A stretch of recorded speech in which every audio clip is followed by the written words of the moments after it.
naturellement, on pense à liberté, égalité, fraternité. C'est quelque chose qui nous parle depuis qu'on est petit. C'est normal. Et puis, c'est vrai que, voilà, tous les hommes naissent égaux en droit. Donc, on est tous pareils. Et j'en reviens à ce que je disais tout à l'heure. J'ai l'impression que c'est égalité, mais bon, égalité, mais pas trop. C'est ça qui... j'ai l'impression. J'ai pas l'impression d'être inférieur à quelqu'un ou supérieur à quelqu'un. Mais j'ai l'impression que parfois les gens perçoivent, ou du moins essaient de faire en sorte que les gens ne soient pas tout le temps quand même égaux. Il y a une caste où il y a des gens qui seraient peut-être supérieurs à d'autres. C'est pas tout le monde qui pense comme ça, encore une fois. Mais ce que je dis, c'est des sensations. Et c'est quand ça devient des sensations que le climat est pourri. Je pense qu'il y a beaucoup de travail à faire en termes d'égalité des chances. Pourquoi? Parce que il y a beaucoup de stéréotypes dans ce pays, beaucoup d'idées reçues, et beaucoup de gens qui sont des décideurs fonctionnent avec ces stéréotypes, avec ces idées reçues. Que ce soit des décideurs professionnels, donc des personnes chargées de recrutement dans des entreprises, ou que ce soit, je sais pas, des personnes chargées du recrutement dans des établissements scolaires. Enfin, je parle d'écoles d'ingénieurs ou d'universités. Regardez, je vous donne un exemple. Ma fille qui revient avec deux masters. Ici, elle ne trouve pas du travail. Elle est allée à Londres. Aujourd'hui, elle est chef dans son service. C'est elle qui dirige. Vous voyez? Et même lors de son mariage, son directeur général est venu ici à Paris. Mais pourquoi ici, elle ne trouvait pas? Pourquoi? Pourtant, elle a les mêmes diplômes. Vous voyez?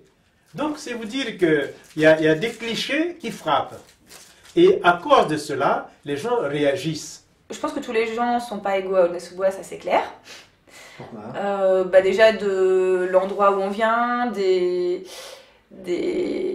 lycées dans lesquels on est, de beaucoup de choses. Personnellement, en ce qui me concerne, j'ai eu une dérogation pour aller faire mes études dans une autre ville. Voilà, c'est... Donc je sais pas comment...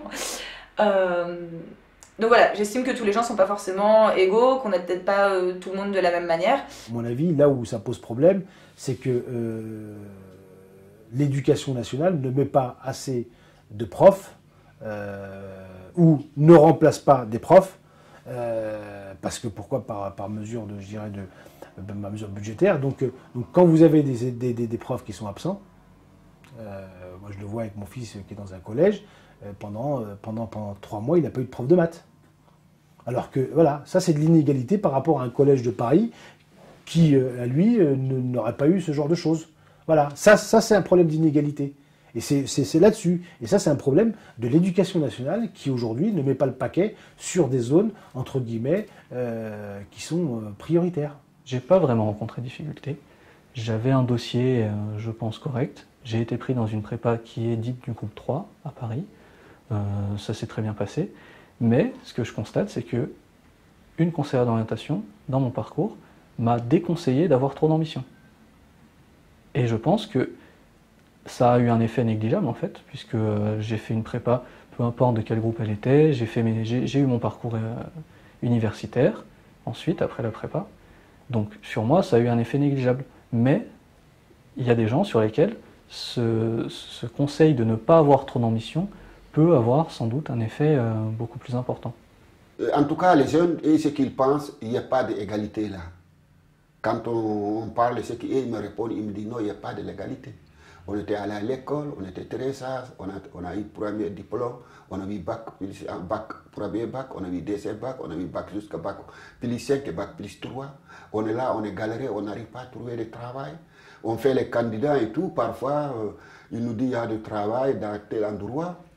On arrive, on fait les demandes et tout, mais dès qu'on présente ou dès qu'ils connaissent certains dossiers, c'est que les enfants disent. Hein. Moi, je ne crois pas. Hein. Moi, je ne crois pas à ça, mais c'est que les enfants me répondent. Et après, le dossier est close. Alors moi, c'est ce que je réponds, je dis peut-être votre sourd n'est pas encore arrivé. Il ne faut pas baisser les barras, il faut continuer de faire, il faut continuer de demander, il faut continuer d'y aller. Vous trouverez. C'est difficile, hein. Mais j'aime pas être défaitiste. En me disant, non, je préfère me dire, c'est une donnée qui existe, qui est palpable et qui est réel. Voilà, je vais envoyer des CV, je vais peut-être avoir moins de réponses qu'un autre, bah, c'est pas grave, on en enverrait 2 fois plus. Pour avoir postulé des fois à certains postes, oui, c'est un handicap. Parce que certaines fois, même dans les entretiens, oui, on ne le fait ressentir, on ne le dit pas de façon claire et précise, mais de façon détournée. On essaye justement de poser des questions pour montrer d'où on vient, comme disent les jeunes, c'est chaud, que ça peut nuire des fois à l'image soit de l'entreprise pour laquelle on veut plus postuler, ou en fait, que pour eux, c'est pas une bonne chose d'avoir des gens qui viennent de la banlieue. Par exemple, si on va, je sais pas, à l'aéroport Charles de Gaulle pour un poste, Clichy-sous-Bois, Aulnay-sous-Bois, Sevran-Bedotte, Villepinte, voilà. C'est des Saint-Denis, c'est des villes à éviter. Pour les employeurs, oui. L'égalité, c'est bien. C'est bien quand on parle de liberté, bien sûr, il faut arriver à l'égalité pour que ça soit valable. Mais l'égalité, c'est difficile, c'est difficile. On n'est pas peut-être encore arrivé, mais nous sommes sur les sommets. Mais ça va arriver. Vous savez, hein, voilà, on ne peut pas tout voir, mais ça va arriver. Mais ouais, bien sûr que ça bouge. Encore heureux. Mais ça bouge aussi. Et du fait qu'il y a les choses qui changent, et puis il y a la manière de concevoir les choses qui changent, puis il y a aussi les gens qui changent. Forcément que ça évolue. Moi, mon père, quand il est arrivé ici, il était là pour bosser, faire le dos rond, pas faire trop de bruit, etc. Donc forcément, moi j'arrive, je suis né ici, je grandis, on évolue même dans la manière de penser, de concevoir les choses.